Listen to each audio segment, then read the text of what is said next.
Misalnya ada sesuatu yang besar, ya mungkin saya berhenti di musik. Iyalah, makanya jadi anggota dewan. Kan cocok, nggak dengerin omongan orang.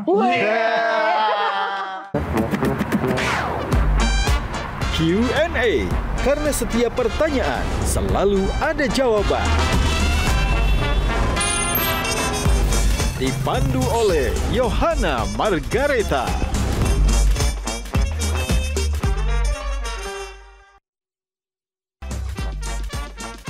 Panelis kita hari ini. Problemnya dari Dhani itu kan nyebelin. Ngelihat aja, ngelihat. Cuman sayang karyanya bagus-bagus. Saya suka nih lagunya Ahmad Dhani. Cuma kalau ketemu, gue nggak mau. Ini orang belagu banget sih. Ngomong, semua boleh nyanyi lagu saya tanpa izin. Terus tiba-tiba dia nggak bisa nyanyi. Dapat duit dari mana dia? Kepada penyanyi-penyanyi ya, jangan cuma belajar tambah-tambahan dan kali-kalian. Dalam matematika itu ada juga ilmu bagi-bagian. Separuh nafasku terbang bersama dirimu.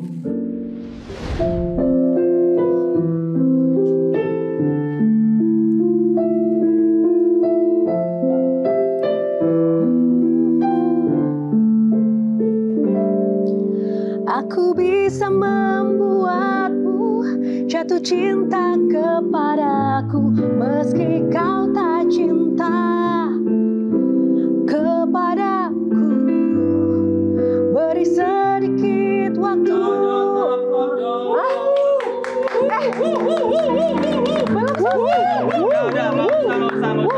Kenapa? Sudah kelihatan pakai hati soalnya. Anda itu sudah jadi pembawa acara. Ya. Masa mau jadi penyanyi juga? Lah apa salahnya? Kan dua fungsi. Cukuplah yang di fungsi yang sebelah sana. Oh gitu ya. Jadi kan nggak boleh ya jadi host sama penyanyi, nggak boleh. Jangan terlalu banyak pekerjaan. Masa kok ngomongin di fungsi? Nah ini nih, kenapa aku juga nggak mau jadi host Mas Solihun? Kenapa? Aku malah jadi penyanyi ribet, takut bawaannya pengen berantem sama pencipta yang satu ini. Tepuk tangan dong buat Mas Dhani. Halo Mas Dhani. Halo, Mas Dhani, gimana suasana hati malam ini? Asik aja. Asik aja ya. Nah kali ini Selalu asik. selalu asik, yakin ya? Di Yakin. medsos asik juga. Asik juga. Wih. Enjoy. Enjoy. Nah, tapi kali ini menjadi hal yang sangat spesial Mas Dhani. Ada Mbak Tejo, ada Bang Henry Satrio, dan ada Mas Solihun. Karena bintang tamunya kita juga super duper spesial. Karena dia adalah seorang legenda musik tanah air, pencipta ratusan lagu yang hits di Indonesia. Dan juga aksi panggungnya selalu memukau. Namun tak jarang juga ia sering kontroversial karena kata-katanya itu yang pedas. Nah, kita mau tahu nih, kata-kata Mas Dhani itu lebih pedas nggak sih daripada kata-katanya Mas Solihun? Nah, kita tes malam ini. Tepuk tangan dong, kita sambut Mas Solihun. Assalamualaikum warahmatullahi wabarakatuh. Waalaikumsalam warahmatullahi wabarakatuh. Ahmad Dhani atau Dhani Ahmad Prasetyo atau dulu di cover-cover Dhani Manaf. Ingat ya. Dulu cuma statusnya anggota dewa, sekarang anggota Dewa Perwakilan Rakyat. Dia ada di Komisi 10 dan Anda tahu siapa lagi yang ada di Komisi 10? Once. Mantan vokalis Dewa yang berselisih paham dengan Dhani dan meninggalkan bandnya. Ini yang siapapun yang memilih Once dan Dhani di satu komisi sepertinya punya selera humor yang tinggi ya. Atau mungkin dia penggemar musik yang ingin melihat Dewa dan Once reuni kembali. Belakangan ini yang sebelah saya ini nih, di media terlihat marah-marahin dan ngata-ngatain penyanyi. Agnes Mo dimarahin, dikata-katain. Judika, Ariel, semua aja nih dikata-katain sama yang satu ini nih. Padahal yang menurut saya sebagai pencinta musik, pencipta dan penyanyi itu seharusnya semestinya satu hati. Lebih parah dari aku. Itu free jazz namanya, improvisasi.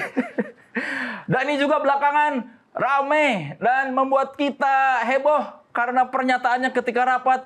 Dia memberikan usulan soal pembinaan sepak bola dengan cara mengawinkan wanita-wanita Indonesia dengan pemain bola dari luar negeri. Itu sebuah usulan yang sungguh membuat kita bertanya-tanya, ide macam apa ini? Sungguh out of the box. Apakah ini bercanda ataukah memang itu ya membuat kita khawatir. Tapi saya rasa ketika sedang rapat berlangsung, Dhani itu sedang ingin bercinta. Saya Soleh Solihun. Assalamualaikum warahmatullahi wabarakatuh. Tanggapi dulu dong Mas Dhani. Kenapa? Yang di mana mau ditanggapin? Itu tadi roastingannya. Itu roastingan itu? Ya. Kurang pedes ya? Kurang. Lebih pedes Mas Dhani ya? Iya, kurang pedas. Kalau dia makan bukan roasting, marah beneran. Kalau saya kan harus nyari lucunya. Kalau dia makan nggak perlu nyari lucu. Yang penting orang sakit aja. Mas Dhani, tapi Mas Dhani menyadari nggak sih status-status atau pernyataan Mas Dhani yang kontroversial bahkan cenderung pedas ke siapapun, even itu penyanyi atau dalam konteks ini lagi isu hak cipta ini disengaja dengan sadar atau natural begitu aja. Jadi, atau ada titipan untuk membuat onar? Natural aja sih sebenarnya. Jadi saya tuh suka ya kalau mereka yang nggak kenal saya lama ya mungkin nggak kurang paham ya. Tapi kalau mereka yang kenal saya itu lama, misalnya teman-teman SMA atau anak-anak Dewa 19, ya Ari Lasso, Andra kan udah kenal lama. Ya memang begitu itu saya gitu. Saya itu cepat responsif apa ya. Bukan sumbu pendek, bisa juga sih sumbu pendek. Sumbu pendek sih Mas. Sumbu pendek ya, iya. Seperti itulah. Dan saya ya harus saya akui ya memang saya sumbu pendek gitu loh. Kalau diapain lagi memang. Tapi kan Mas Dhani kan seorang legend dan juga anggota Dewan. Masyarakat kan tidak semuanya teman SMA Mas Dhani. Mereka kan punya ekspektasi seorang legend tuh harus bisa tenang memberi contoh. Nanti lama-lama mereka tahu. Ternyata legend boleh juga begitu. Gitu. Lama-lama mereka paham sendiri. Gitu. Emang iya Mbak Tejo? Kan Mbak Tejo ini juga legend juga nih. Boleh. Legend boleh ya? Boleh. Cuman yang problemnya dari Dhani itu kan memang itu loh. Nyebelin, ngelihat cuman sayang karyanya bagus-bagus. Jadi ada beberapa gitu yang memang nyebelin tapi begitu lihat karyanya enggak. Cuman aku nggak begitu yakin bahwa sebenarnya Dhani ini boleh ya aku tetap panggil Dhani ya. Ini ya, konstituenmu nggak marah nanti? Enggak lah. Jadi karena kan buah nggak jatuh dari nggak jauh dari pohonnya. Anak-anaknya artis itu yang sopan-sopan menurutku, ya anak-anaknya Dhani. Al, Eldor, Unggah-Unggu, itu pasti diajari bapaknya kan. Sebetulnya mungkin itu sebenarnya aslinya Mas Dhani kayak gitu. Makanya jadi, apa Mbak Tejo melihat dua sisi Dhani yang berbeda itu? Mungkin karena dia memang mau nyari masalah. Dari Once dengan... Bukan. Aku kan dekat juga sama Once. Saya kan udah jelasin tadi ya sebelumnya, bahwa saya itu sebenarnya nggak pernah cari masalah sebenarnya. Tapi kalau masalah itu ada, saya nggak pernah lari. Makanya tadi saya barusan menemukan kata-kata hari ini. Masalah saya itu saya nggak bisa lari dari masalah. Gitu. Jadi ketika ada masalah datang, menurut saya ketika Agnes tidak memanusiakan pencipta lagu yang namanya Ari Bias pengen ketemu terus dia nggak memanusiakan, nggak mau diajak ketemu. Nah menurut saya itu masalah. Buat saya itu masalah. Buat saya itu masalah etik nomor satu ya. Nomor dua ya masalah pengamalan Pancasila yang tidak dilakukan oleh Agnes Monica. Buat saya itu masalah dan yang saya nggak bisa hindari, dan itu karena Ari Bias itu satu pekerjaan bersama saya, pencipta lagu gitu. Saya merasa ikut terzolimi aja gitu. Kok penyanyi kok begini sih gitu loh.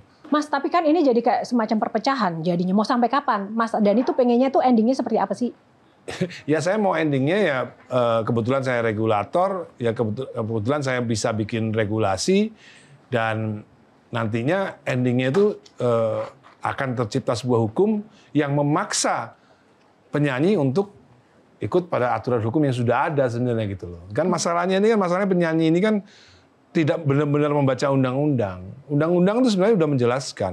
Nah, penyanyi-penyanyi ini nggak paham makna-makna kata daripada kalimat-kalimat atau kata-kata yang ada dalam undang-undang itu sendiri. Mereka tuh kurang paham gitu loh. Jadi ya akhirnya begini jadinya gitu. Menganggap bahwa menyanyikan lagu di konser tuh boleh tanpa izin, yang penting bayar misalnya begitu kan. Nah, padahal sebenarnya yang ada di undang-undang itu kalimatnya nggak begitu. Kenapa nggak diajak ngumpul bareng? Nggak mau. Saya udah tunjukin tadi kan. Saya udah WA Once, udah WA Arman. Ayo kita ngumpul-ngumpul yuk.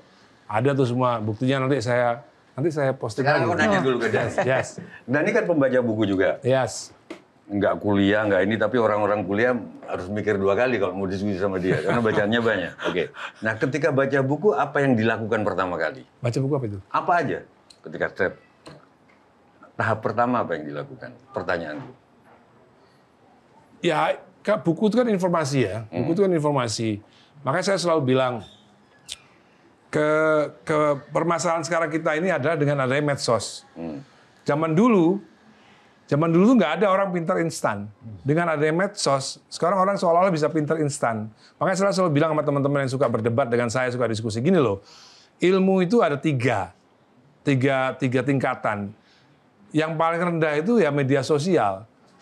Dari Google, dari TikTok, dari Instagram, ilmu instan semua itu kan, potongan-potongan dimasukkan sebagai informasi.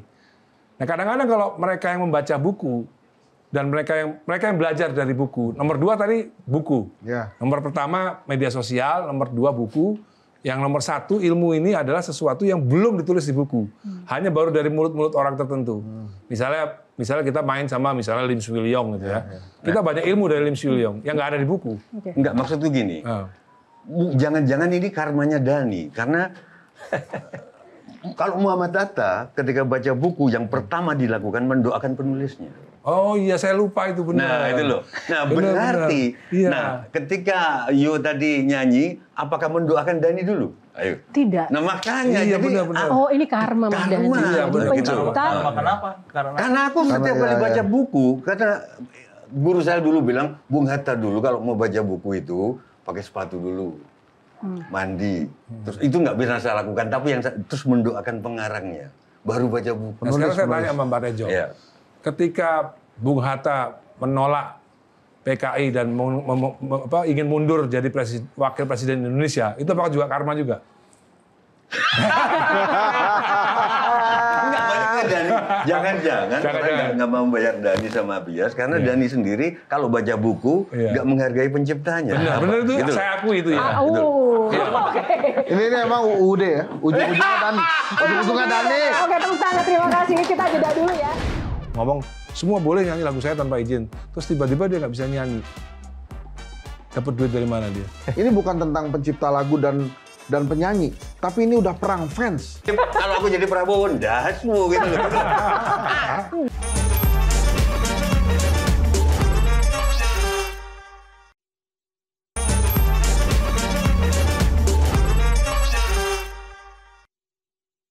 Ya kembali di Q&A masih bersama Ahmad Dhani, legenda musik kita. Mas Dhani, tadi kan sudah dibahas di sebelumnya ada pertikaian ya, seolah-olah pertikaian antara pencipta dan musisi yang lagi menghangat seperti itu. Nah, proses hukum dari Agnes Monica dan gugatan ke MK juga sedang berjalan. Seandainya Mas dimenangkan, Mas Dhani mau apa?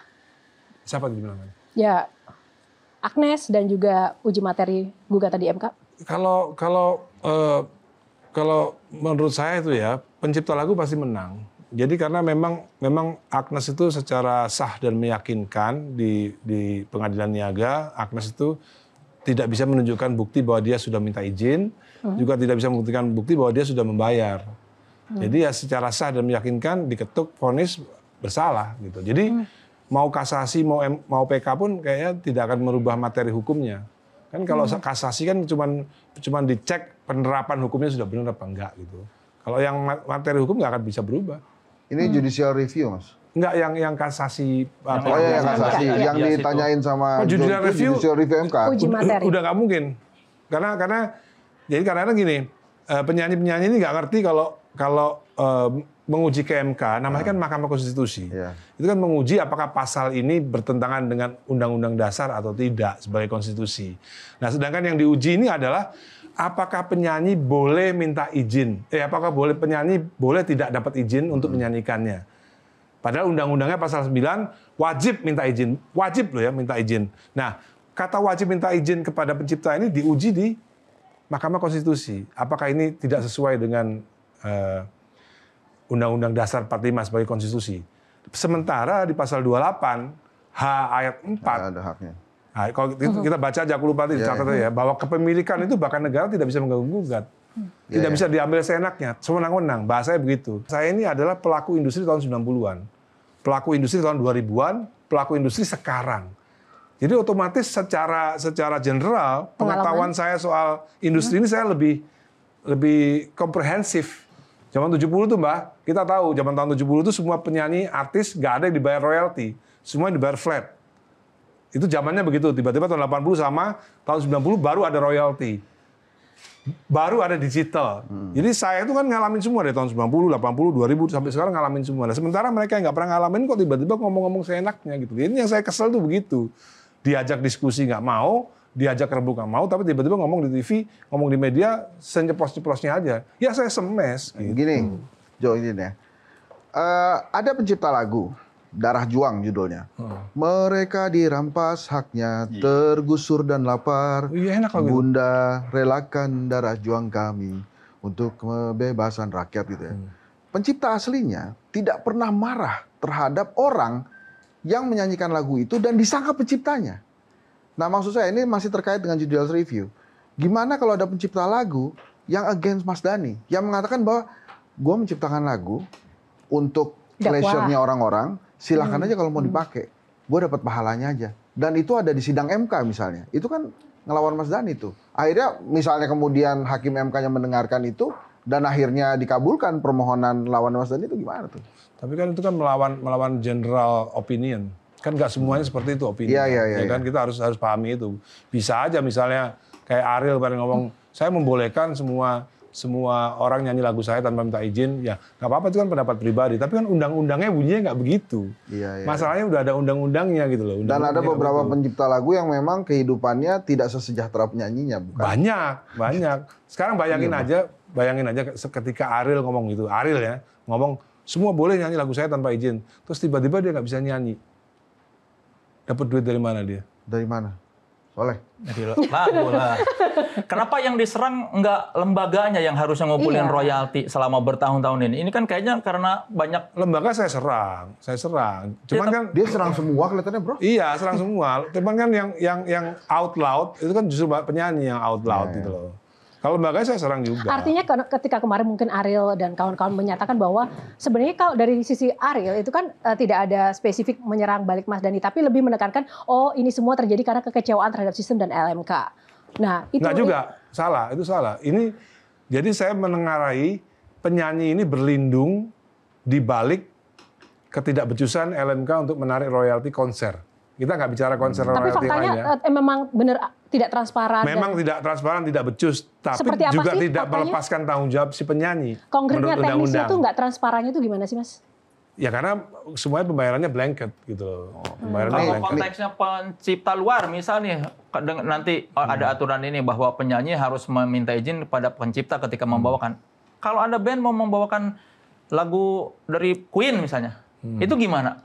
Ya Queen konser ya. Ya Konser. bisa dengan sistemnya seperti ini harus minta izin. Queen harus punya perwakilan di sini. Misalnya kayak publishing. Ya. Kayak aku mau nyanyi lagu Queen, Under Pressure. Di sini ada publishingnya, Queen.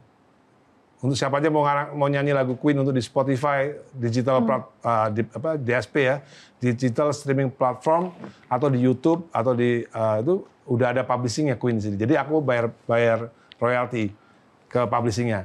Nah untuk konser belum ada perwakilannya Queen di sini. Nah, ini, Berarti kalau gitu nggak perlu minta izin. Nggak perlu. saya Berarti balik lagi jadi ke Indonesia bertolak belakang dengan yang tadi di ini dong, kayak harus minta izin. Ya, kan mereka kan kayak misalnya Noah main lagu Dewa di Amerika. Iya. Yurisdiksi kan beda ininya. Locus delicti-nya kan beda. Terus Ngerti satu nggak? lagi kayak yang kan yang selalu digembar-gemborkan oleh dari kubu aksi bahwa direct licensing itu ternyata kan nggak ada aturan yang jelas ketika ada band top 40 yang honornya baru 5 juta misalnya, terus ya udah silakan aja. Oh kalau ini band terkenal, ya udah kena cas. Berarti peraturannya tidak sama dong ya. Jadi kayak ibaratnya kalau peraturan tuh begini. Orang harus pakai helm lewat jalan ini, ya semuanya harus pakai helm. Tapi kenapa peraturannya nggak mengikat gitu ke semua? Ya selama ini itu terjadi yang namanya kesalahpahaman memahami undang-undang. Ada kesalahpahaman undang-undang itu harus diakui ya. Jadi begini, yang menjadi paling pokok prinsipnya ya, Noah mau manggung, diundang oleh promotor di Bandung misalnya. Di situ tidak perlu pemerintah ikut campur. Noah misalnya mau minta harga berapa? 1 miliar, terserah Noah. Misalnya kalau Noah ketemu Mbah Tejo, misalnya ngasih, waduh Mbah Tejo kenal aku nggak enak, yaudah 200 juta deh. Itu hak-haknya Noah. Tidak perlu aturan pemerintah untuk ngatur itu. Sama seperti kalau orang mau bawain laguku, ya terserah aku. Memang nggak ada aturannya. Kenapa mesti diatur? Selama ini Noah manggung kemana-mana juga nggak ada diatur. Nggak mungkin gini. Tapi kalau nggak perlu harus saya diatur, kenapa harus ada aturan yang mengatur soal itu? Kalau Ya, pada itu ujungnya- salah paham yang selama ini didengung-dengungkan oleh mereka, ya dalam tanda kutip mereka nih, mereka yang kebanyakan sekarang ngomong soal itu mereka yang tidak peduli terhadap keterlantaran pencipta lagu selama 10 tahun ini, itu dia. itu mereka nggak peduli. Kok sekarang mereka ikut ngomong gitu loh. Saya aja. Oke, silakan. Gini, lembaga survei Kedai Kopi itu bikin FGD itu. Jadi hal ini dibawa ke level akar rumput itu jadi rumit banget ternyata. Ini bukan tentang pencipta lagu dan penyanyi, tapi ini udah perang fans. Ya. Gua bela Ahmad Dhani, gua bela Piu. Ya. Gua bela Ariel, gua bela BCL. Tidak ada Gitu-gitu. objektivitasnya udah ya. Iya, sehingga di akar rumput itu memilah siapa yang benar itu based on fans base saja. Iya. Gue Agnes banget nih dari dulu. Agnes mau gue akan dukung Agnes. Sementara yang di sini siapa Ari Bias? Begitu ada Ahmad Dhani, oh ternyata Ari Bias nih gengnya Ahmad Dhani nih. Ini pasti begini nih. Jadi di akar rumput itu, bro. Iya. Ini pertarungannya itu pertarungan antar fans base gitu. Iya. Sehingga Nggak ada ada- perpecahan kali ini. Gua gengnya Ariel, BCL dan lain-lain itu, sementara ini gua Ahmad Dhani, Piu, Ari Bias dan lain-lain. Jadi rakyat itu menerjemahkannya justru nggak sengejelimet pertarungan antara aksi dan visi gitu. Tentang pencipta lagu, tentang kesejahteraan pencipta Iya, dan rata-rata lain-lain. komennya gitu. Kalau Pak Evan Sadani melihat bilang, iya. efeknya seperti apa dengan perpecahan itu di akar rumput yang kadang juga tidak terpantau oleh Ya, para musisi Ada ini. noise yang tidak nyampe ke akar rumput bahwa yang ini ada sedang memperjuangkan kesejahteraan pencipta, yang ini sedang memperjuangkan hak mereka sebagai penyanyi yang bersuara bagus gitu. Message-nya tuh nggak nyampe. Jadi Makanya orang tuh salah cuma satu ngeliatnya itu aja. Di aksi memperjuangkan kesejahteraan pencipta yang selama ini terbengkalai melalui konser musik. Yang satu lagi, kepengennya kalau bisa penyanyi kaya raya ini tetap nggak minta izin. Udah itu aja. Gitu. Kalau gini sebagai anggota dewan ya, siapa tahu untuk edukasi juga. Siapa tahu ini juga rumitnya karena tradisi. Dan aku yakin tradisi bisa diubah. Contohnya Ignatius Yonan itu dengan kereta kayak gitu, penuh gitu, seolah-olah tradisi ternyata bisa diubah. Nah tradisi kita disebut aja itu udah seneng. Ya. Apalagi di wayangan misalkan. Kinarto Sabdo itu membuat lagu, aku nggak sebut pencipta, membuat lagu 400-an. Dia dapat bintang Mahaputra di situ. Lagunya yang Anglia numpak perahu layar, itu dipakai di mana-mana. Bahkan kadang-kadang dalangnya nggak nyebut. Tapi kadang-kadang nyebut itu sudah cukup Bentuk secara apresiasi. tradisi. Bentuk apresiasi, ya. Siapa tahu itu yang membuat penulis lagu nggak tahu bisa nggak karena disebut aja sudah seneng. Iya, jadi apresiasi, ada bentuk apresiasi aja. Apalagi ini ada hak ekonomi kan, dan hak ekonomi itu dijamin oleh undang-undang gitu. Jadi harusnya ya Ari Bias sih selama 10 tahun Agnes nyanyi lagunya Ari Bias dari 2014 semenjak undang-undang hak cipta itu hadir ya ada. Dari 2014 sampai 2024 Agnes dan manajemen itu nggak pernah bayar sepeser pun atau minta izin sekalipun kepada Ari Bias gitu. Yang bisa terekam video cuma 3 video kan. Bayangin kalau ada videonya banyak, berapa miliar tuh yang harus dibayar Agnes tuh. Iya. Mungkin kan karena selama ini ketika misalnya ada pencipta ngasih lagu, ini gue bikinin lagu buat Agnes, dia udah merasa, dia udah memberikan lagu buat gue, terus gue udah bayar Karena dia teman. jasanya. Dipikirnya ngapain minta izin lagi, toh udah ada urusannya dengan si LMK yang harusnya ngasih royalti ke dia.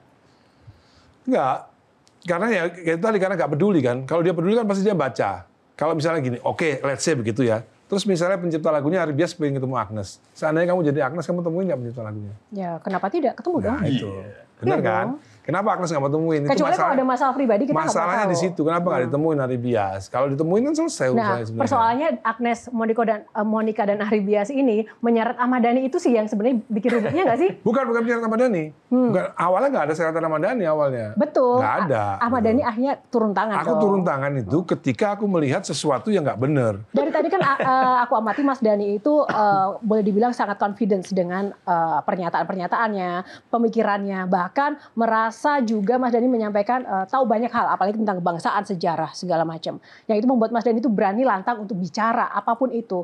memangnya Mas Dhani sebenarnya dari Mas Dhani lahir atau sampai Mas Dhani berkarir sampai sekarang tuh kontribusi untuk negara yang sudah pernah diberikan Mas Dhani itu apa sih Mas? Yang sudah sebenarnya kontribusinya menurut saya tuh ya national character building. Menurut saya begitu. Menurut saya karakter saya ini oke banget. Gue boleh nggak protes sama pertanyaan ini? Aku protes, aku termasuk. Aku nggak boleh ada pertanyaan itu. Aku dulu yang protes. Semua orang tuh punya caranya untuk berbakti kepada negara ini. Nggak usah sampai mulu-mulu. Nggak, udah, coba kita protes. Pertanyaannya salah. Aku terima gajian kalau sudah dipotong pajak. Terus aku naik motor di Malaysia itu Innova itu 350.000 setahun. Di sini 4 juta berapa itu? Terus Yu nanya, apa kontribusi Mbak Tejo? Itu tuh pertanyaan paling keselin itu. Kalau aku jadi Prabowo, dasmu gitu. Semua orang itu dipotong gajinya. Tapi jawabannya nyebelin banget. National character building. Iya, terlalu tinggi. Wajar dong. Makin belagu aja. Tepuk tangan dulu. Oke, kita lanjutkan saat lagi, kita jeda dulu hanya di Q&A. Ngumpul banget.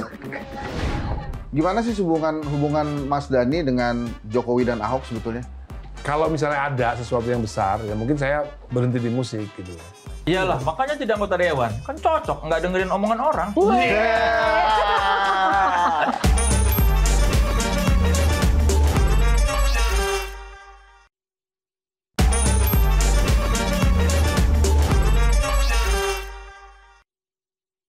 Ya, kembali di Q&A. Mas Dhani, statement netizen apa yang pernah bikin Mas Dhani itu kepikiran dan bikin baper? Ada nggak? Enggak ada.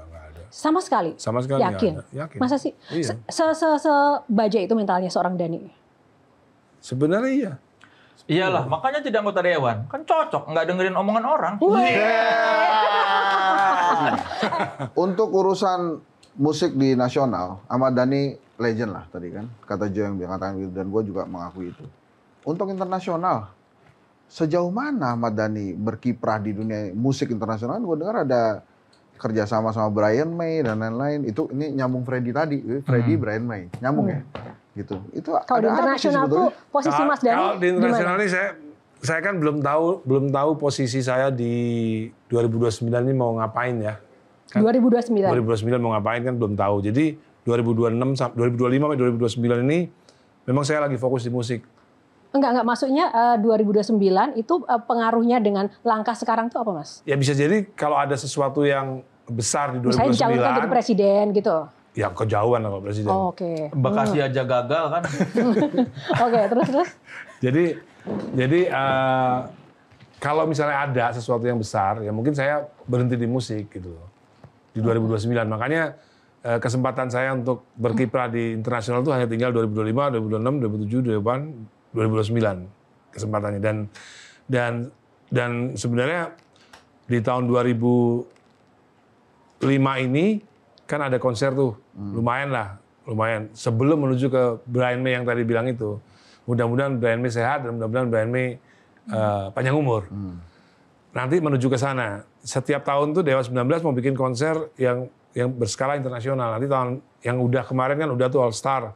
Yang kedua nanti tanggal 6 September 2025 Dewa nanti akan berkolaborasi dengan Billy Sheehan dan Eric Martin. Dewa, Billy Sheehan dan Eric Martin konser. Lalu nanti Dewa dengan John Wayne dari band English. Nanti tahun 2000 di show yang sama, di hari yang sama nanti Dewa juga berkolaborasi dengan Gary Sharon dan Nuno Bettencourt. Itu di konser yang sama. Menurut saya itu untuk Indonesia sebuah milestone yang lumayan. Tinggal diterusin oleh generasi muda berikutnya. Kok tumben Mas Dhani bilangnya lumayan? Biasanya langsung keren, hebat. Lumayan lah. Okay. Karena malu dia ada musisi luar negeri yang lebih. Gitu ya, Mas? Enggak, sebenarnya pertama kali band lokal yang berkolaborasi dengan band Amerika. Nah, pertanyaan yang menarik sebenarnya bukan itunya. Tapi tadi Mas Dhani sempat bilang bahwa kalau ada sesuatu yang besar saya akan berhenti di musik. Padahal ini seorang Ahmad Dhani loh. Karirnya begitu panjang dan selalu produktif. Nggak sayang Mas meninggalkan musik demi politik. Jadi intinya lebih suka politik atau musik sebenarnya? Oh, dia anggota dewan kemarin nyanyi. Di rapat dewan nyanyi. Biar dijawab dulu. Kalau Mas Dhani gimana? Ya kalau saya memang saya kan memang bapak saya kan memang politisi kan nggak banyak orang tahu bapak saya kan anggota DPR. Jadi kalau saya jadi anggota DPR sebenarnya wajar-wajar aja. Bapak saya juga anggota DPR kan. Tapi meninggalkan musik gitu. Nah, karena kata Prabowo 2030 Indonesia bubar. Oh, enggak dong. Makanya harus ada saya. Oh gitu ya. Enggak beneran. Beneran itu akan bisa terjadi Mas Dhani meninggalkan musik. Iya bisa kalau ada sesuatu yang penting banget. Apa yang Mas Dhani inginkan sih? Memangnya Mas Dhani itu pengen dikenal jadi apa? Atau cita-citanya ke depan tuh apa? Cita-cita saya pasti politik, udah pasti. Dari dulu tuh politik? Iya, kan saya ke musik ini kesasar aja sebenarnya. Kesasar aja begini ya? Tepuk tangan dulu dong buat Dhani. Emang kesasar ya? Gitu ya Mas? Iya dong. Kalau ternyata tidak terbuka pintu politiknya? Kalau saya nggak punya kemampuan artikulasi politik yang baik, yang mungkin ya nggak bisa seperti sekarang ini kan. Nah, sebagai ahli komunikasi politik, artikulasi politik Mas Dhani gimana, Bang Hensat? Ya itu memang nggak kelihatan ya, walaupun di lagu-lagunya sebetulnya memang arah-arahnya tuh perjuangan politik. Cintanya itu cinta ke politik. Tapi kalau kita memahami Ahmad Dhani memang kecintaannya aja Soekarno, kemudian Prabowo gitu ya. Lihat aja sekeliling ini kan raja-raja semua, raja-raja ini kan politik semua. Jadi memang sebetulnya kalau dia mengatakan dia menyukai politik ya itu udah benar, udah tepat. Politik kan dunia yang kadang itu penuh dengan ketidakpercayaan. Nah, justru orang yang sudah menjadi dewa masuk ke politik itu justru menjadi bukan dewa lagi Mas Dhani, nggak takut pamornya turun, citranya kemudian berubah gitu. Ya kalau politik itu kan jabatan 5 tahunan ya. Kalau jabatan saya sebagai Ahmad Dhani kan selamanya. Nanti nggak maksud. Jadi saya nggak perlu maintain lagi jabatan saya gitu loh. Dulu pejabat yang masih aktif di bisnis, setauku itu Deddy Miswar. Ya. Iklannya masih jalan. Itu pun ada yang kritik karena definisinya pejabat tidak boleh memperkaya diri. Tapi dan saya orang bukan lain. Pejabat loh. Ntar dulu. Tapi terus sekarang kok banyak kayak Raffi tetap dengan bisnisnya. Deddy Corbuzier tetap dengan podcast itu kan mendatangkan duit. Nah kalau DPR boleh DPR itu bernyanyi itu kan makanya itu kalau saya kan tadi memperkaya bilang, di luar urusan memperkaya orang lain kan ketika Dhani nyanyi ada yang banyak yang diperkaya di luar urusan dewan. Ya, itu boleh nggak? Nggak boleh itu kalau itu boleh. Jadi begini Mbak. Jadi saya itu kan tadi bilang bahwa 2029 kalau ada sesuatu yang lebih besar, artinya kalau sesuatu yang lebih besar itu saya nggak jadi DPR. Ya kan, bukan DPR. Karena kalau DPR itu kerjanya itu di pagi hari, siang, dan sore.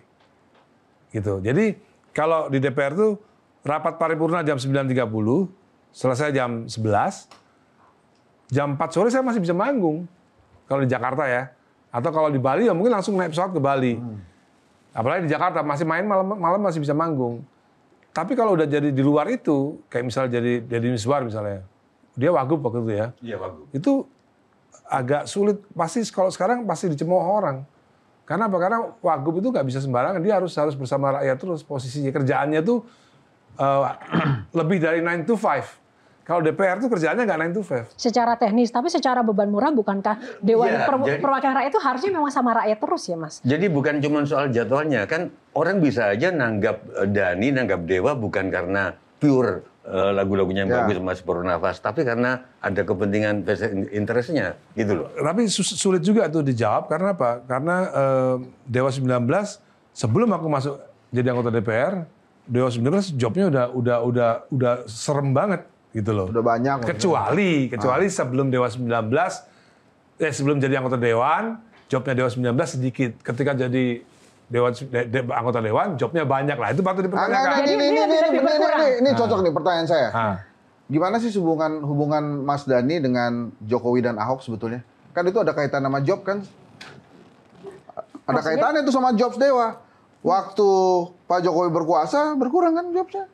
BUMN enggak nih. Ini sekarang tanya nih, gimana tuh hubungan seorang Ahmad Dhani dengan Jokowi dan Ahok atau ginilah, bukan hubungan lah ya. Persepsi Ahmad Dhani terhadap Jokowi dan Ahok gitu. Sebenarnya kan waktu itu kan Partai Gerindra kan oposisi. Ketika Partai Gerindra masuk ke dalam pemerintahan, ya sebenarnya udah selesai semua urusannya. Oh, ya dulu-dulu. Yang dulu-dulu ya udah lupakan semua. Oke. Jadi hubungan dengan Jokowi dan Ahok gimana? Nggak ada masalah. Udah oke aman. Baik-baik aja. Iya Ya dong. iyalah kan Prabowo-nya udah hidup Jokowi. Oh iya. Nah, tapi pertanyaan selanjutnya adalah ketika jadi anggota dewan ini jobnya lebih sepi atau lebih banyak sekarang? Sekarang ya mungkin sama aja sih sampai sekarang. Kita belum bikin survei ya kan dari Oktober dilantik sampai sekarang itu masih belum setahun kan. Sedangkan tadi kan udah lihat tuh tadi foto-foto tadi saya. Udah bikin, saya belum bikin proyeksi setelah dilantik sama sebelum dilantik itu jobnya banyak mana, belum bikin data. Nggak, tapi saya rasa yang mencegah Dewa 19 atau Ahmad Dhani menjelajahi dunia musik lebih luas lagi waktu itu ya hambatan politik. Itu ada benernya. Oh bener kan? Itu ada benernya. Ada benernya. Diekspor Jadi dong. dua periode itu Nggak mau sepi job ya diekspor. Mas? Nomor satu Once Waktu keluar. jadi oposisi. Jadi ada banyak faktor. Nomor satu Once keluar dari Dewa tahun 2010. Oke. Lalu 2014 Pak Jokowi. Pak Jokowi berkuasa. Ya 2010 ke 2014 saya memang udah Dewa ya, udah sepi Dewanya ya, bukan Triad ya. Begitu Pak Jokowi berkuasa, saya tetap oposisi, ya otomatis nggak ada yang ngundang. Otomatis nggak ada yang ngundang, nggak ada yang ngejob. Kalau dilihat juga satu lagi, Mas Dhani ini kan ada Dewa 19, Dewa, ada Triad, ada apapun banyak sekali ya. Tapi selalu ada Dhani di situ. Nah, yang aku mau tanya, Mas Dhani ini sebenarnya seperti apa sih? Apakah memang benar-benar orang tuh nggak bisa mudah bekerja sama dengan Mas Dhani sehingga band itu harus putus nyambung, bubar gabung lagi? Kan ada tuh band yang memang udah solid aja dari akhir sampai sekarang jalan. Tapi kalau Dewa kan Misalnya. seperti itu. Aku bantu jawab, sorry, sebagai seniormu. Orang itu seniman makin bagus, egonya makin tinggi. Oh, Gak gitu ya, Mbak, ada ya? orang yang seniman egonya, ya pasti akhirnya bentrok, itu sudah wajar. Karena egonya tinggi banget. Makanya aku tanya tadi, sebutkan yang dari awal terus barengan sama. Gigi enggak lah. Kan ada bergantian juga. Oh iya. Tapi yang maksudnya pasti ada konflik di situ ya. Tapi Iya. yang benar-benar penuh dinamika itu dari Mas Dhani. Artinya ini sebenarnya lebih ke positif sih Mas. Artinya selalu ada Iya, Dhani iya. di situ. Itu kenapa sih? Apakah tidak ada yang mengimbangi kamu atau seperti apa? Nggak ada, banyak kesukaan aja aku. Aku banyak kesukaan aja. Di Dewa kurang ini, aku bikin Triad, ya kan. Di Triad dan Dewa nggak suka R&B, aku bikin musik R&B untuk Reza Artamevia misalnya, atau untuk Mahadewi, Dewi gitu. Aku suka pop yang ngepop banget, ya aku bikin The Virgin dan lain-lain. Jadi kesukaanku banyak aja gitu. Jadi idealisme loyalitas terhadap sebuah grup, tim itu seperti apa posisinya kan Mas? semua itu berdinamika kan. Ketika Once merasa egonya tinggi, dia mau keluar dari Dewa, ya kan? Aku mau bisa bilang apa? Kan yang minta keluar kan Once, gitu. Jadi ya kita ya udah Once keluar ya akhirnya adanya Triad. Kalau dalam grup yang paling sering bikin konflik, susah diajak bicara siapa? Sebenarnya Dewa tuh nggak pernah ada konflik yang beneran. Sama Once juga nggak pernah berkonflik. Cuman tiba-tiba dia Once minta keluar aja. Karena kalau melihat karakter Mas Dhani ya, kalau di permukaan gitu Mas, apapun masalahnya kayak Dhani penyebabnya, ya nggak sih? Kesannya begitu, kesannya. Gini, gue mau mendalami tadi seni dan politik ya. Tadi, mohon maaf nih, Mbah Tejon ini mungkin tolong ditambahkan. Gara-gara pengalaman Mas Dhani misalnya seni dan politik, sekarang itu banyak banget seniman yang nggak mau ikut-ikutan masuk ke politik secara terang-terangan. Misalnya ada temennya Soleh nih, Siapa? maju ke Pilgub. Temen artisnya kan banyak. Cuma pada saat dia maju ke Pilgub, gue nggak deh bro, gue nggak ikut-ikutan. Sorry ya, lo sendiri aja gitu, silakan. Kenapa? Karena takut. Mereka menjadikan seni ini ladang uang untuk mendapatkan atau mencari nafkah. Jadi pada saat ada orang masuk ke politik dan beresiko, mereka menarik diri. Itu bedanya seniman-seniman lain dengan jaket yang sudah dimiliki oleh Ahmad Dhani. Dia santai aja. Bagaimana sih sebetulnya? Kenapa kemudian seni itu tidak klop dengan politik? Ternyata yang ditakuti oleh politisi itu bukan politikus, tapi penyair. Kenapa Wiji Tukul yang hilang? Karena syairnya. Kenapa yang dibenci Rendra? Karena syairnya. Dan jangan-jangan, kenapa Ahmad Dhani yang mesti dihalangi? Karena syairnya. Gimana? Mas Dhani merasa seperti itu nggak? Ya sebenarnya ketika saya di target untuk masuk penjara sebelum Pilpres 2019, ya dalam hati kecil saya sebenarnya saya sedih ya. Cuman dalam hati kecil ada kebanggaan. penting juga ternyata saya untuk ditarget, gitu kan. Gitu kan. Ada nggak sih dalam hidup Mas Dhani yang membuat Mas Dhani itu takut? Kalau soal kebenaran, itu saya nggak pernah takut apa-apa kalau soal kebenaran. Ya. Kalau di luar kebenaran, Dan itu kan udah terbukti lah kalau soal itu.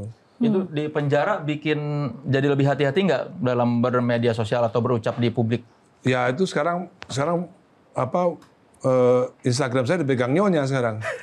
Jadi saya nggak bisa sembarangan Instagram. Artinya dulu kalau yang belum tahu Mas Dhani tersandung kasus itu karena lebih kepada ada ujaran-ujaran kebencian, bukan karena ada kasus-kasus di luar Ya, itu. itu ya, kan politik gitu. sebenarnya kan. Menganggap itu politik ya? Politik banget. Itu politik Ada yang ingin banget. menjegal seorang Ahmad Dhani? Itu udah pasti. Kan ketika saya ditangkap, bukan ditangkap, ketika saya di BAP, yang BAP saya minta maaf. Maaf ya, ini mas saya perintah pimpinan gitu. Kalau sekarang ketika P21 masuk ke kejaksaan, jaksanya minta maaf sama saya. Maaf ya mas, ini laksanakan perintah aja gitu. Nah kalau sekarang Dhani seberani ini dalam bersikap bertindak sebagai musisi, sebagai anggota dewan, ini merasa punya backup paling besar tuh siapa? Apa karena memang di partainya presiden? Nggak ada, karena backup saya itu Undang-Undang Dasar 45. Backup saya Undang-Undang Dasar 45 dan Undang-Undang Hak Cipta. Itu udah paling tinggi kan, paling tinggi Undang-Undang HAM, Undang-Undang Hak Cipta, Undang-Undang HAM, Undang-Undang Dasar 45, Undang-Undang Hak Cipta. Itu backup saya udah. Backup saya, nggak ada yang bisa ngelawan itu. Gitu. Mungkin aku pertanyaan ini, mungkin karena aku kebetulan bawa wayang. Dan ini sama-sama Bima dan sama-sama Bima tokoh Werkudara di dalam wayang. Dhani orang yang sangat suka seni rupa. Album-albumnya Queen itu ditata rapi banget. Ibu-ibu kalah rapinya. Satu-satu. Anak-anaknya lebih dekat sama, mungkin yang nyebokin juga Dhani. Lebih dekat. Nah, aku nanya, ini sama-sama Bima. Dhani suka yang mana? Ini. Ini. Ya, iya betul. Ketika dia belum mengurai rambutnya, ketika dia belum menggelung rambutnya, dia urakan begini. Ini yang dipilih. Ini sampai kapanpun Dhani akan seperti ini berarti. Iya. Urakan. Iya. Oke. Menjelaskan. Menjelaskan. Jelaskan Bang. Ya ini memang ini periode Bima ketika dia sudah bertemu Dewa Ruci. Jadi dia minta digelung. Sudah ini sebelum ketemu itu. Dan pada saat bertarung dengan Dewa Ruci begini. Iya, saat bertarung dengan lagi. Jadi lebih urakan, lebih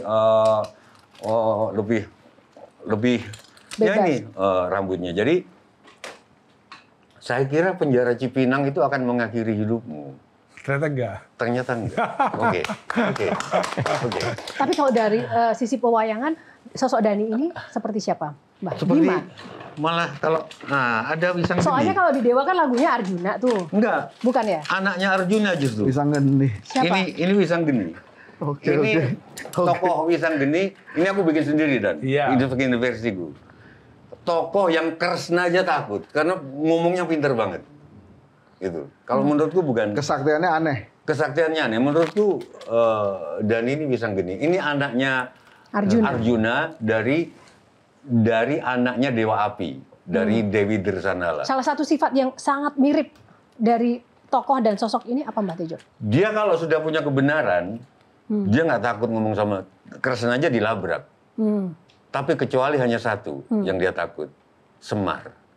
Mungkin kalau di sini Gus Faiz mungkin. Jangan takut sama Gus Faiz, takut. Emang iya.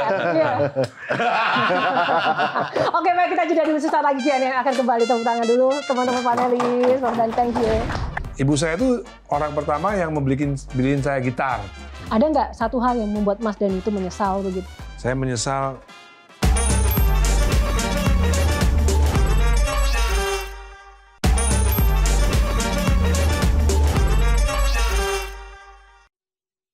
Ya, masih di Q&A bersama dewa kita, Ahmad Dhani. Karena saat ini kita sedang membahas risalah Dhani bersama para panelis. Sebelum kita ngobrol lagi dengan Mas Dhani, aku mau kasih tunjuk beberapa foto. Nah, tolong dikomentarin. 3 kata tentang foto yang akan aku kasih lihat ini ya.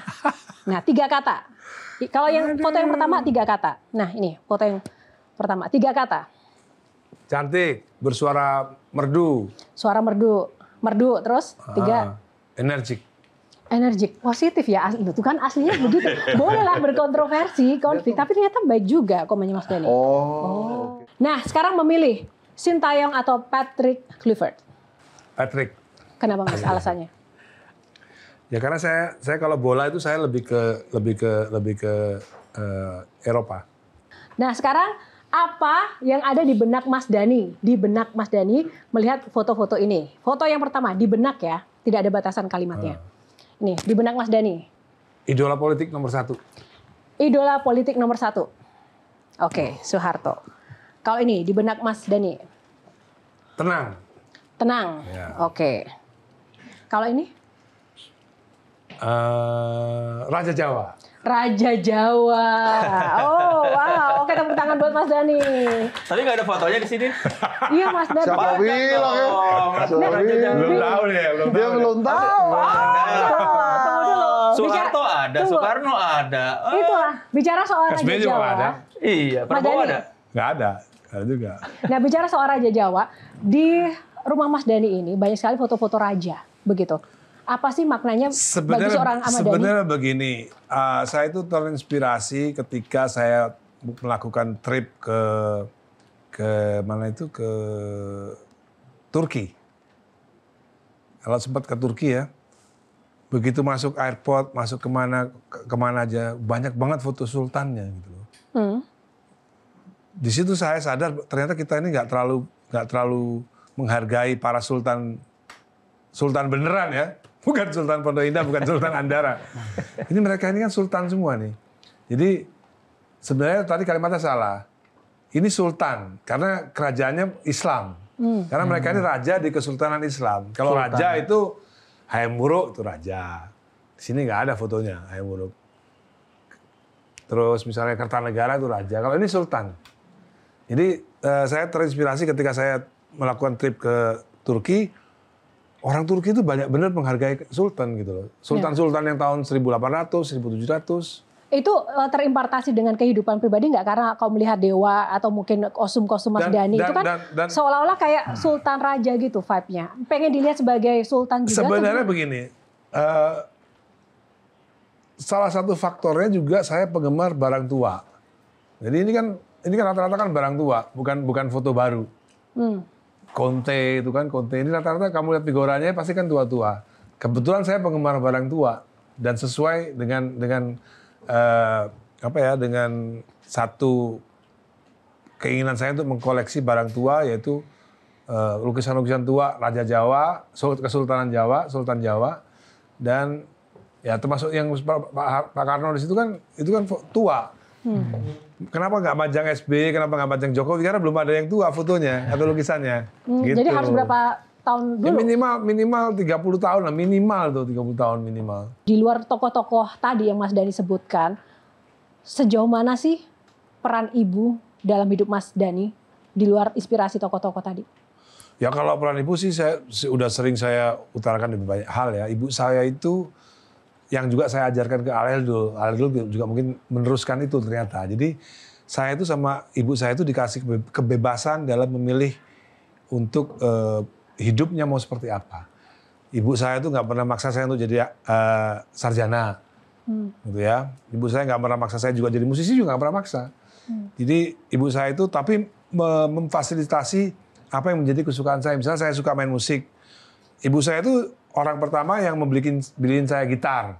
Ibu saya yang konsisten suruh saya untuk les piano misalnya. Jadi saya itu termasuk anak yang beruntung memiliki ibu yang 100% hidupnya untuk membina anak dan mengurusi anak. Kan nggak banyak sekarang kita cari perempuan yang 100% waktunya untuk membina anaknya sendiri. Her own children gitu ya. Nggak banyak gitu. Sekarang sering kita lihat kebanyakan mereka lebih berbangga jadi wanita karir dan tidak berbangga menjadi wanita yang 100% membina dan mendidik anaknya. Nah, saya beruntung memiliki ibu seperti itu. Di lagu Dani ada nggak yang soal ibu begitu? Ada. Judulnya Mama. Boleh nggak nyanyi secuplek aja? Aku belum pernah. Yang lagunya gimana ya? Bagus nih. Ya beda sih, ini lebih personal. Mama, Aku baru mengerti arti sebuah kesabaranmu yang sudah mama jalani selama ini. Mama, aku tahu itu adalah sebuah pengorbanan yang mungkin tidak bisa dilakukan oleh semua wanita. Thank you. Ini lebih personal sih. Oke, thank you. Berarti lebih pribadi ya? Iya, Oke. pribadi ya. Nggak umum. Oke. Nggak umum.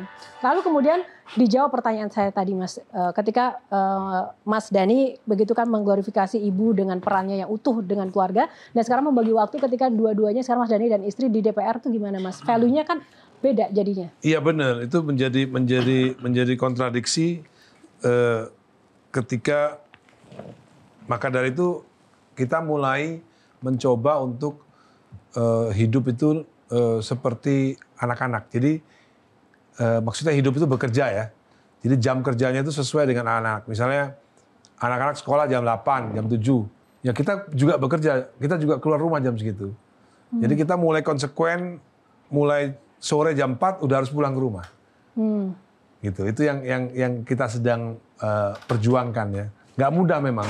Karena di Jakarta ini kan semua meeting biasanya jam 6, kadang-kadang jam 8. Nah itu saya lagi mencoba untuk membuat sebuah ekosistem keluarga di antara teman-teman Dewa maupun di antara, kalau bisa latihan band ya, kalau bisa jangan malam.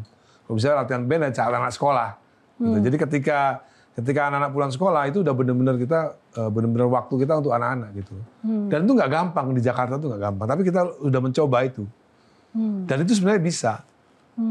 Jadi meeting semuanya di bawah maghrib, di atas maghrib udah nggak ada kegiatan udah. Itu benar-benar untuk keluarga gitu. Nah, kalau boleh dibilang hidup Dhani yang dulu sampai dengan sekarang ini apakah sudah cukup seperti yang Dhani impikan atau Dhani inginkan sampai titik ini, Mas? Sebenarnya dari sisi kebahagiaan menurut Dhani. Jadi gini, jadi saya itu orang yang punya filosofi hidup itu nggak banyak punya angan-angan. Jadi saya nggak pernah punya banyak angan. Jadi kalau misalnya anak saya nggak jadi apa-apa pun ya saya nggak kecewa. Jadi saya punya filosofi hidup itu saya kalau punya saya nggak banyak angan-angan dalam hidup nih, terutama keluarga ya. Jadi kalau ada beberapa yang tidak tercapai ya nggak apa-apa karena saya juga nggak terlalu punya angan-angan seperti itu gitu. Jadi menurut saya apa yang terjadi saat ini ya itulah semua hal terbaik yang harus saya syukuri. Gitu. Ada nggak satu hal yang membuat Mas Dhani itu menyesal begitu dalam hidup? Nggak ada. Nggak ada. Nggak ada. Ada satu sih. Apa? Saya menyesal nggak punya khayalan menjadi musisi internasional. Gitu. Jadi khayalannya waktu itu cuma jadi musisi Indonesia aja. Sampai sekarang? Sampai sekarang, iya gitu. Seandainya waktu itu punya khayalan jadi musisi internasional, jangan-jangan saya sekarang jadi musisi internasional. Gitu. Tepuk tangan buat Mas Dhani. Bisa makanya jangan lupa selalu berkhayal. Penting itu. Oke, baik, kita jeda dulu sesaat lagi Kian yang akan kembali. Tepuk tangan dulu teman-teman panelis. Mas Dhani, thank you. Saya suka nih lagunya Ahmad Dhani. Cuma kalau ketemu, gua nggak mau. Ini orang belagu banget sih. Kepada penyanyi-penyanyi ya jangan cuma belajar tambah-tambahan dan kali-kalian. Dalam matematika itu ada juga ilmu bagi-bagian.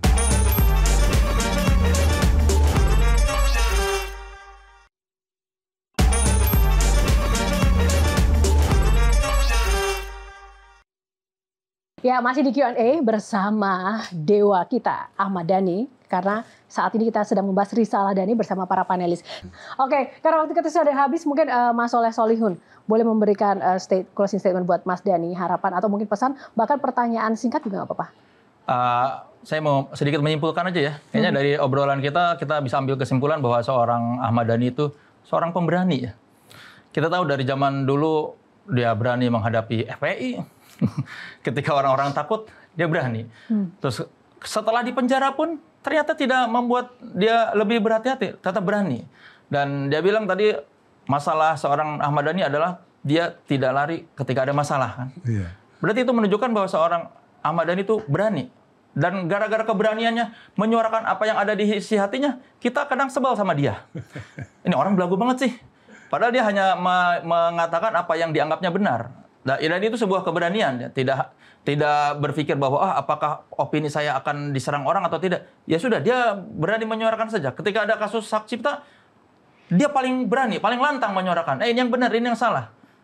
Dan keberanian itu yang saya rasa membuat seorang Ahmad Dhani sekarang bisa. Dia salah seorang musisi yang eksis di politik, tapi tidak membuat ditinggalkan penggemarnya. Kalau kita lihat Baladewa tidak yang lantas menghujat, wah nggak seru nih masuk ke partai. Plat merah.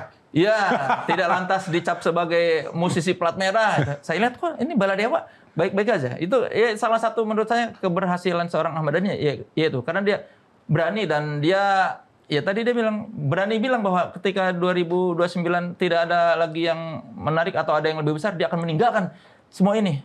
Hal yang sedang membesarkan dia. Dia masuk ke politik padahal dewa masih di atas gitu, bukan dewa sedang di bawah. Itu kan sebuah keberanian juga. Dan ya kita lihat rumahnya ini penuh keberanian ya. Butuh keberanian buat mendekor rumah seperti ini. Kalau malam-malam sendirian, kalau malam-malam sendirian, kalau bukan orang yang pemberani ini, serem ini rumah. lebih menakutkan kalau dicolek pajak nggak sih, Mas?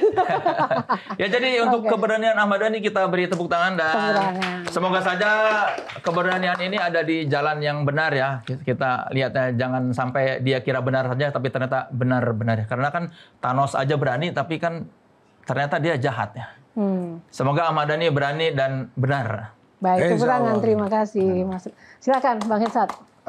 Saya pernah kirim juga link YouTube saya ke Bang Ahmad Dhani ya. Jadi saya bicara dengan pengamen jalanan.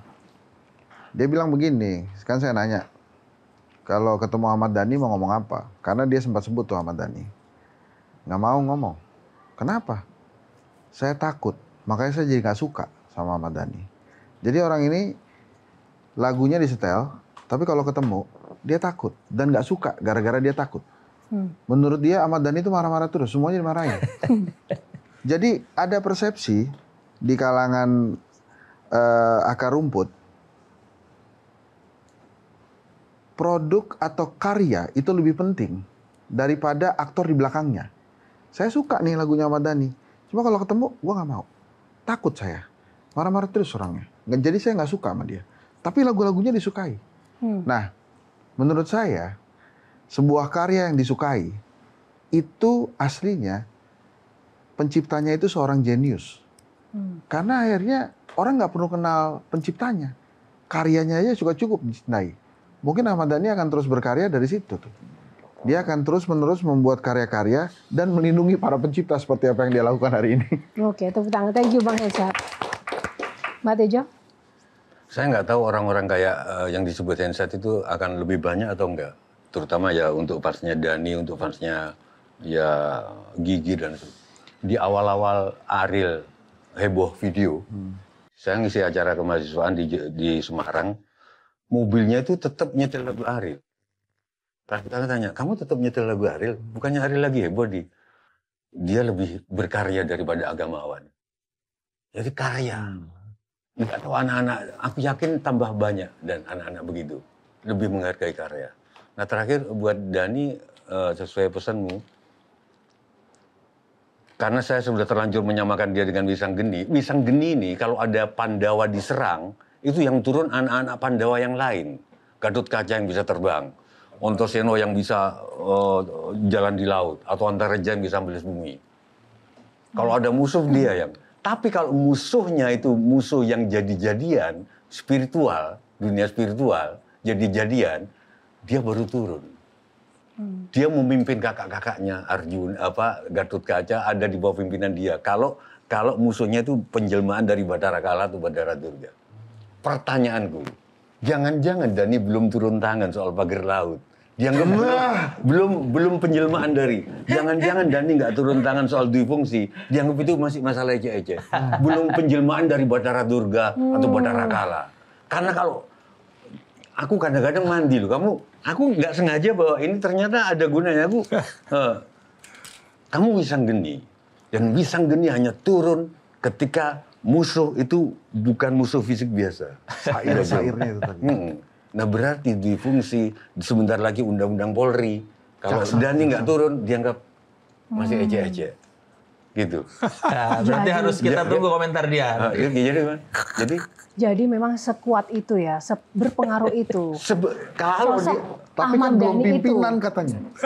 Belum pimpinan tadi dia bilang. Dia nggak pimpin apa-apa. Oh iya. Dia nggak mimpin, dia di atas angin. Gunawan Muhammad itu sangat suka sama pisang geni. Yang memimpin pemberontakan petani itu pisang geni. Tapi terhadap sesuatu yang sifatnya udah spiritual. Sekarang ruang-ruangnya penuh spiritual yang kurang perawatan dikit aja nyamuk nggak apa ini gitu loh. Tapi Mas Tejo tadi kata Dhani juga ini. Keinginan Mbak Tejo dengan Mas Dhani apa? Saya akan menyaksikan. Kebetulan saya juga dekat sama Bang Faiz, gurunya dia. Kalau Dhani belum turun tangan, berarti mungkin belum spiritual ini. Mas Tejo, tapi tadi Dhani di awal bilang UUD, ujung-ujungnya dasko. Oke, bukan ujung-ujungnya tapi ujung-ujungnya dasko. Iya tadi. Oke, baik. Terima kasih teman-teman panelis. Kalau Mas Dhani sendiri silakan closing statement. Dan yang kedua, ada dua hal Mas Dhani. Closing statement yang kedua, ada yang ingin Mas Dhani sampaikan melalui forum ini kepada rekan-rekan penyanyi yang lain terkait dengan bagaimana ke depan untuk kita bisa mengatasi sama-sama secara damai masalah hak cipta ini untuk persatuan Indonesia gitu. Silakan.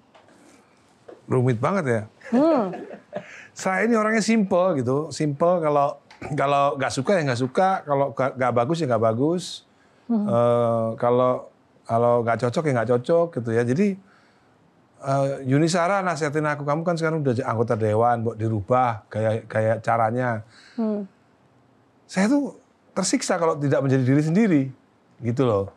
Kenapa menjadi anggota parlemen tuh kok harus merubah diri sendiri gitu loh. Aku nggak sanggup merubah diri sendiri, itu nggak sanggup aku.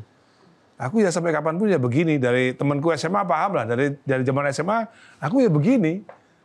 Saya ya begini, sampai kapanpun ya saya begini, nggak akan berubah gitu. Kalau nggak suka ya nggak suka. Kalau kamu kurang ajar ya tak semes, gitu aja.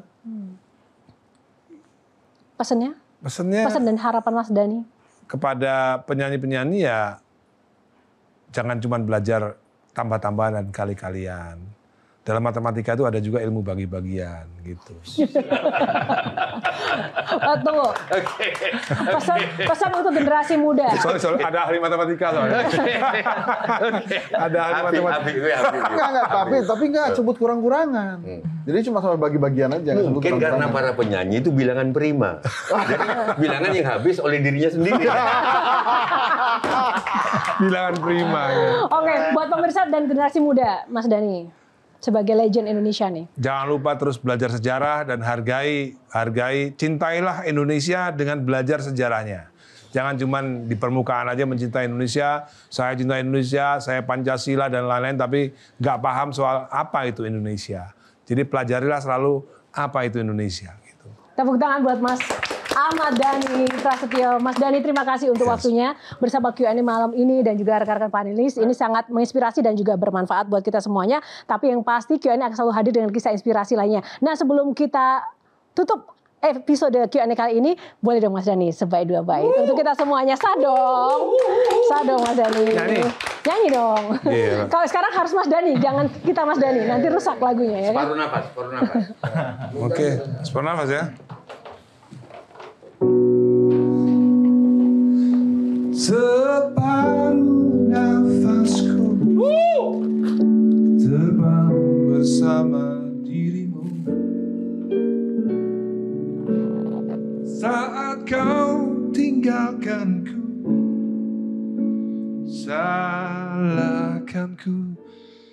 salahkah aku bila aku bukanlah seperti aku yang dahulu.